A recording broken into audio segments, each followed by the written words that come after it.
Hello बच्चों, तरुण school YouTube channel में आप सभी का इस मांगलिक बेला में स्वागत है और सभी को बेस्ट ऑफ लक। आप तैयारी करते रहिए, अपने लक्ष्य पर नजर रखिए और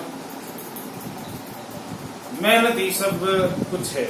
कर्म की इच्छा मनुष्य नहीं करनी चाहिए, फल की इच्छा नहीं करनी चाहिए, कर्म करते रहना चाहिए, ध्यान रखना है। तो अपन अपने चलता हिंदी साहित्य सीरीज में चल रहा था हिंदी गद्य साहित्य की विधाएं, जिसमें अपने कहानी, उपन्यास, नाटक आदि पढ़े।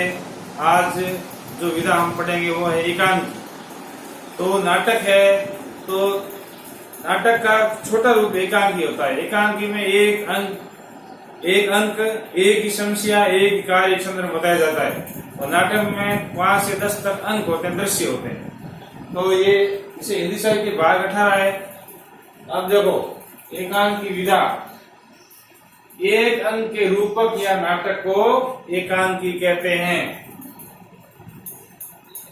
एक अंक के रूपक या नाटक को एकांकी कहते हैं। रूपक एकांकी की श्रेणी में बाण। अब एकांकी की रूपक एकांकी श्रेणी में क्या क्या चीजें आती है? एक तो बाण है, ये रूपक एकांकी का भाग है। प्रश्न है, विधि, व्यायु आदि इसमें रखे जाते हैं। व्याकरण के अनुसार एकांकी पुल्लिंग शब्द है, ये ध्यान रखना। एकांकी शब्द अपने को लग रहा है स्त्रीलिंग, लेकिन स्त्रीलिंग नहीं है। ये क्या है? पुल्लिंग शब्द है। एकांकी कहानी, जैसे एकांकी पर शब्द पढ़ेंगे तो अपने को लगेगा कि ये वास्तव में स्त्रीलिंग है, लेकिन ऐसा नहीं है। इसमें कंफ्यूज थोड़ा दूर कर लेना। एकांकी शब्द पुल्लिंग है, पुल्लिंग माना जाता है व्याकरण के अनुसार। एकांकी नाटक का ये छोटा रूप है।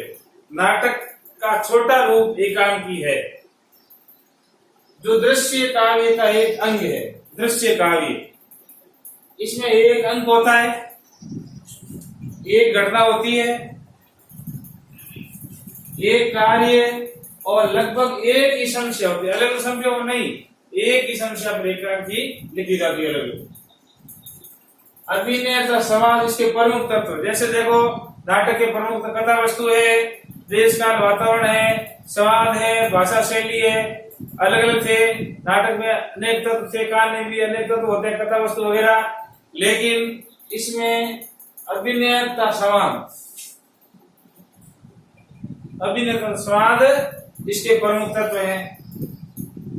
हिंदी में सामाजिक। अब देखो, नाटक में बताया था आपको पौराणिक, ऐतिहासिक या कोई आख्यान या प्रसिद्ध कथा को आधार मानकर नाटक की रचना की जाती है।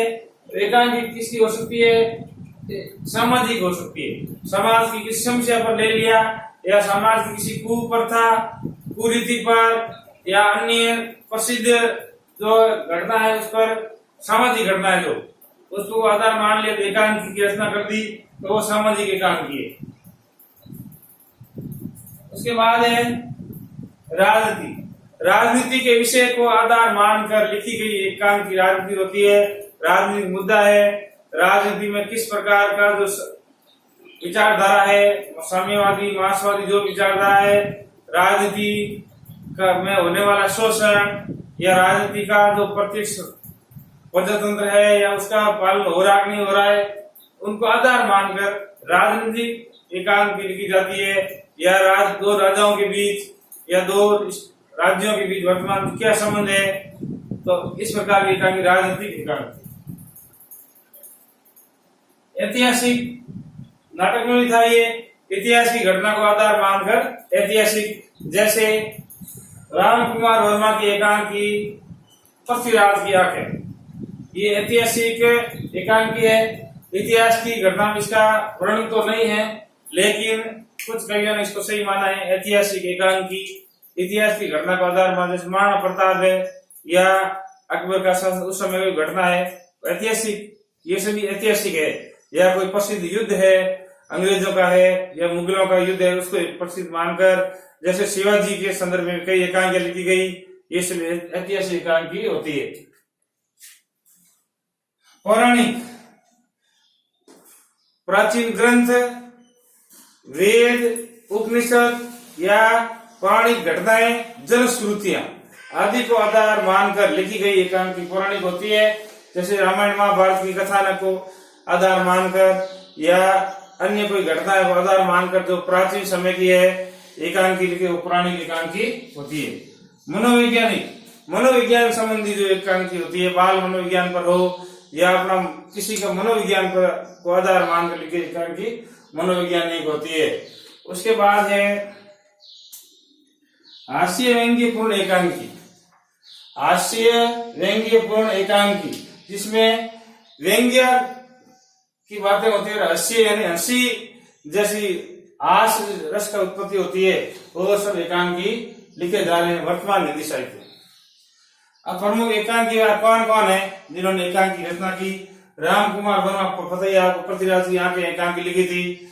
सेठ गोविंददास है, लक्ष्मी नारायण मिश्र, भारत भूषण अग्रवाल, उपेंद्र नाथ अस्क, हरिकृष्ण प्रेमी, विष्णु प्रभाकर, ये सभी एक प्रमुख एकांक है। हिंदी एकांकी साहित्य के अधिकारी विद्वान सबसे पहले कौन है? महेंद्र भारतेंदु।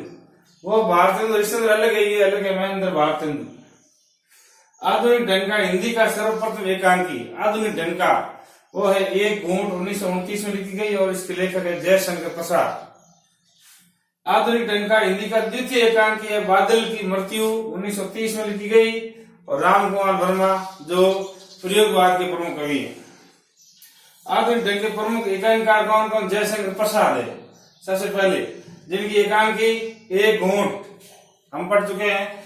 उसके बाद राम कुमार वर्मा है, इनकी एकांकी बादल की मृत्यु तो है ही, पृथ्वीराज की आंखें, रेशमी टाई, चारू मित्रा, जुई के फूल और मयूर पंख।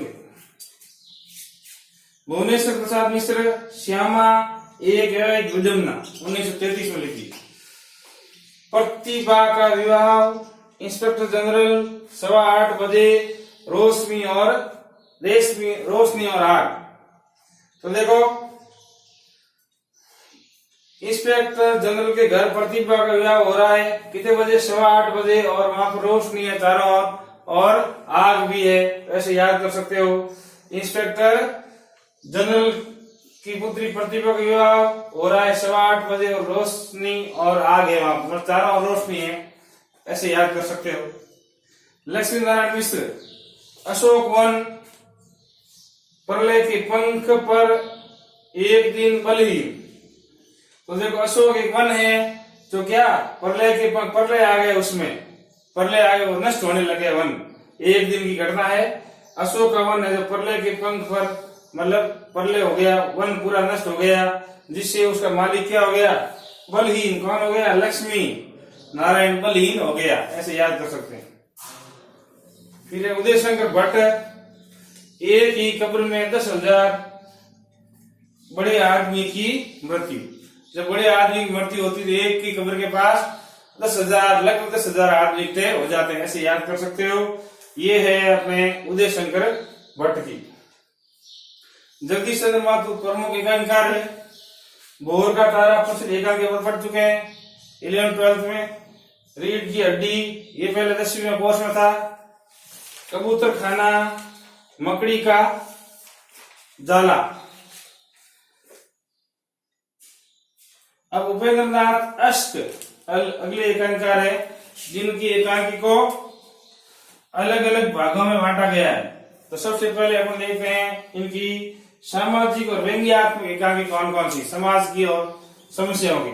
तो पापी, लक्ष्मी का स्वागत, स्वर्ग की झलक, विवाह के दिन, आपस का समझौता।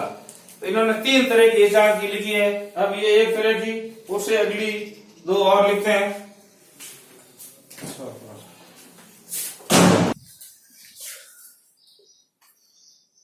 उसके बाद हम पढ़ते हैं उपेंद्र नाथ अष्ट सांकेतिक और प्रतीकात्मक एकांकी, जिसमें है चरवाहे, चिलमन, खिड़की, चुंबक, देवताओं की छाया में, सूखी डाली, अंधी गली और सांप को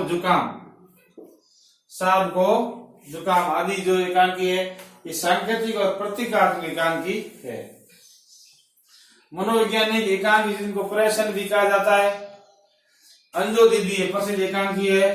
भंवर कैसा साहब कैसे आया, कैसा साहब और कैसे आया, ये एकांकी है, वो है मनोवैज्ञानिक। मन में ऐसी जो भावना उत्पन्न हो जाती है तो अपने मन में विपरीत विचार आते हैं, इसी में कैसा साहब कैसे, इसी में यह बताया गया है। जीवन साथी पति पत्नी के मध्य जो समस्याएं हैं उनका वर्णन किया गया है। पर्दा उठाओ पर्दा गिराओ, ये भी मनोविज्ञान एकांकी है। भंवर ये यहाँ पर आ गया नाम। फिर है सेठ गोविंदास, जिन्होंने हिंदी साहित्य में बहुत सारे यात्रा वृत्तांत लिखे अधिक। बुद्ध की एक शिष्य भगवान बुद्ध जिन्होंने बौद्ध धर्म चलाया था, उनकी एक शिष्या कितनी उनकी भगत थी उनके बारे में एकांकी है। नानक की नमाज, नानक कोई हिंदू धर्म का व्यक्ति है और वो नमाज जो है वो भी अदा करता, जो मुस्लिम धर्म का जो कार्य है। ईद और होली, ईद और होली का क्या महत्व है इसके बारे में एकांकी लिखी गई है। किस प्रकार ये सांप्रदायिक सद्भाव को उड़ाने वाली एकांकी। सच्चा कांग्रेसी कौन? आचार्य चतुर्सेन शास्त्री, इन्होंने भी कही लिखी। सबसे पहले पन्नादाई, मेवाड़ के महाराणा जो थे सांगा, उनके पुत्र थे उदय सिंह, वो छोटे थे और बनवीर ने विक्रमादित्य को मारकर उदय सिंह को भी मारना था। उस समय मेवाड़ के राज सिंहासन बचाने के लिए अपने प्रिय पुत्र का बलिदान दिया, इतिहास प्रसिद्ध है पन्नादाई नाम से। उनके बारे में एकांकी इन्होंने लिखी। और इनके बारे में एक और एकांकी है दीपदान, और रामका वर्मा की है। तो इनका पुत्र था चंदन और उदय सिंह की जगह चंदन को सुलाकर मेवाड़ राज घराने के दीपक की रक्षा की अपने दीप का दान देकर।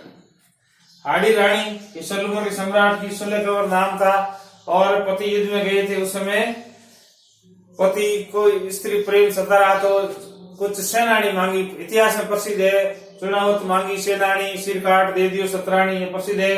चुनावत सरदार ने सेनानी मांगी थी तो इसने अपना शीश काट को सैन्य के साथ भेज दिया। फिर लड़ते लड़ते वीर गति को प्राप्त हुए। रूठी रानी ये जोधपुर के महादेव की पत्नी थी और जैसलमेर की थी। ये किसी कारण राजा से रूठ गई और जीवन पर्यंत वापस महल में नहीं आई। उस रूठी रानी के संग्रह में उन्होंने एकांकी लिखी। तो अब ये एकांकी विधा है पूरी हुई। अब अगले वीडियो में पढ़ेंगे, तब तक आप जो उपन्यास, कहानी, एकांकी, नाटक जो भी मैंने लिखे हैं पूरे पूरे याद करो और उसके आपस में प्रश्न बनाओ। जैसे एकांकी और नाटक में क्या अंतर है, कहानी और उपन्यास में क्या अंतर है, आदि अलग अलग प्रश्न किसी भी तरह बोर्ड में आ सकता है। तो आज के वीडियो में इतना ही। धन्यवाद।